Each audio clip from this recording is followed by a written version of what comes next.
Cavity का मतलब होता है कि कोई खोखली सी स्पेस हमारे पास बच जाए। तो उस पर बहुत सारे सवाल आते हैं, लेकिन किस तरीके से होते हैं देखो। पहले हम समझते हैं, मान लो हमारे पास ये लड़की यहाँ पे खड़ी हुई थी और फिर वो यहाँ से जंप कर जाती है। तो जब तक ये यहाँ पे खड़ी हुई थी तो इसका और इसका जो मास है, दोनों का मान लो मास है, तो सेंटर ऑफ मास दोनों के सेंटर में यहाँ पर कहीं रहा होगा। फिर ये इस तरफ कूद गई, तो अब इस सिस्टम में तो यही बची, लड़की तो बची ही नहीं, तो सेंटर ऑफ मास इस तरफ शिफ्ट हो जाता है ना। हम इस चीज़ को समझते हैं, लेकिन मैथमेटिकली इसको समझने का एक और तरीका हो सकता है। आप बोलो कि यार तुम यहीं रहो, तुम यहाँ से मत कूदो, हम एक काम करते हैं, हम और नेगेटिव मास की लड़की एम को यहाँ पर कूदा देते हैं। अब ये नेगेटिव मास रियलिटी में एग्जिस्ट ही नहीं करता हमारी दुनिया में, लेकिन कॉन्सेप्चुअली यहाँ पर अगर मैं मास की वैल्यू पूछूं तो यहाँ पे m plus minus M total mass यहाँ पर 0 है। कई बार हम इस कॉन्सेप्ट का यूज़ करते हैं, अगर हमें मास हटाना होता है तो हम उसको हटाते नहीं हैं, बल्कि हम नेगेटिव मास वहाँ पर ऐड कर देते हैं और मैथमेटिकली फिर हमारे पास दोनों चीज़ें इक्वल हो जाती हैं। तो इसका बहुत अच्छा एग्जाम्पल हमारे पास इस तरीके से डिस्क होगी, आपने ऐसे क्वेश्चन देखे होंगे। इसको हम किस तरीके से समझते हैं कि यहाँ पर हमारे पास मान लो कंप्लीट इस तरीके से एक डिस्क थी, तो उसका सेंटर ऑफ मास यहाँ कहीं आ जाता है।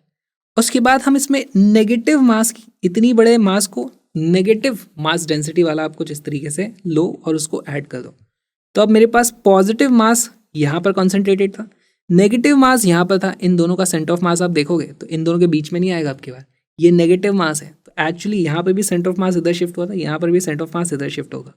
और इस डायग्राम में देख भी सकते हो, सेंटर ऑफ मास अगर कंप्लीट डिस्क होती तो यहाँ होता, हमने बीच में से मास निकाल के फेंक दिया, इसका मतलब सेंटर ऑफ मास इधर कहीं यहाँ पर शिफ्ट हो जाएगा। तो इस पर बेस्ड भी क्वेश्चंस आते हैं। क्वेश्चंस कैसे आएंगे, हो सकता है ये डिस्क हो, या हो सकता है आपको स्फीयर बोल दिया जाए कि एक स्फीयर था, स्फीयर में से एक छोटा स्फीयर निकाल दिया। क्वेश्चंस बहुत तरीके के बनाए जा सकते हैं, कॉन्सेप्ट सेम रहता है।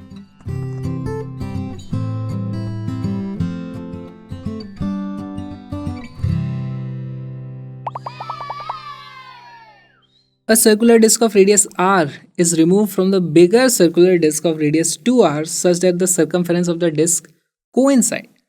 The center of mass of the new disk is alpha r from the center of the bigger disk. The value of alpha is, पहली चीज तो ये हमारे पास यहाँ पर अल्फा है। किसने कर दी ये गलती, शायद वो मैं ही हूँ, कोई बात नहीं।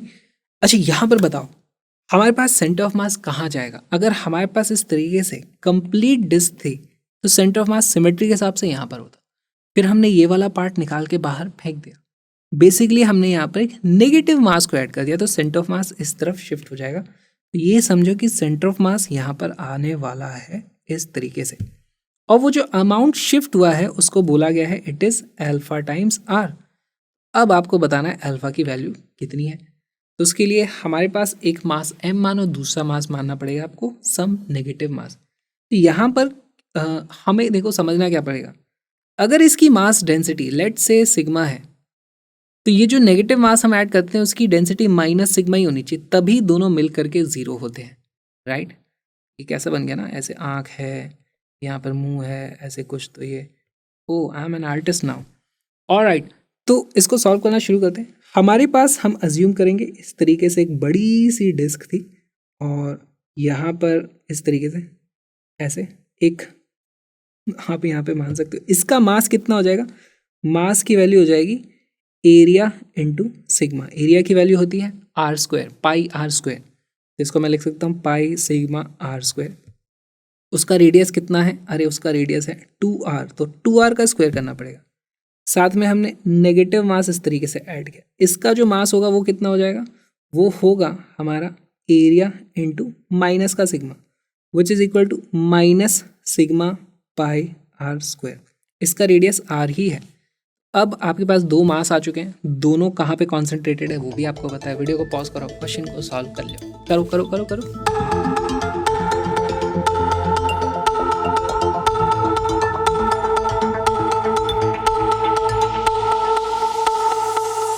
इसका करेक्ट आंसर है ऑप्शन नंबर बी। सॉल्व करना शुरू करते हैं। देखो हमें सॉल्व करने के लिए एक्स सेंटर ऑफ मास चाहिए, एक्स सेंटर ऑफ मास, उसके लिए हमें पहले तो कोऑर्डिनेट सिस्टम चाहिए। मैंने गलती कर दी, यहाँ मैंने पहले ही लाइनें खींच रखी थी, उससे आपको हिंट मिल जाएगी कि भाई इसे 0,0 हमें मानना है, तो इसे 0,0 मानना है। अच्छा मैं यहाँ पे इस छोटू m को मैं लिख दूंगा कैपिटल M, क्योंकि वो बड़ी वाली डिस्क है, कन्फ्यूजन ना हो। तो बड़ी वाली डिस्क का जो कोऑर्डिनेट है वो 0 है, और उसमें हमने ऐड किया है छोटा वाला मास जो -m है, उसका कोऑर्डिनेट कितना है? देखो यहाँ से यहाँ तक था 2r, ये वाला डिस्टेंस है r, इंटू r डिवाइड करेंगे हम इसे m प्लस -m से, है ना। वैल्यूज रखना शुरू करते हैं। इसकी वैल्यू आ जाती है, कैपिटल M की वैल्यू थी सिग्मा पाई 4r², लिख दो sigma pi 4r² plus minus sigma pi r² divided by m की वैल्यू, अच्छा मल्टीप्लाई भी तो करना है, मास को मल्टीप्लाई किया 0 से तो ये वाली वैल्यू तो 0 ही हो जाती है। Okay my bad, multiplied by ये -m लिख दिया मैंने, मल्टीप्लाई करूँगा इसको r से और डिवाइड कर दूंगा, नीचे दोनों मास को ऐड कर देना है तो आ जाता है sigma pi 4r² minus sigma पाई r²। आप देखोगे सारे sigma pi sigma pi sigma pi इस तरीके से कट जाते हैं, सारे r² ये वाले भी कट जाते हैं, ऊपर हमारे पास बचता है सिर्फ माइनस का r, नीचे डिनोमिनेटर में बचता है 4 - 1 विच इज इक्वल टू -1/3r। तो यहाँ से जो ये डिस्टेंस है वो हो जाता है 1/3 टाइम्स r, है ना। अगर ये 0 था तो ये नेगेटिव में है, इसलिए यहाँ पे हमारे पास माइनस वैल्यू आई है। हमारे पास अल्फा की जो वैल्यू आ जाती है वो आ जाती है 1/3। Option number B is our correct answer.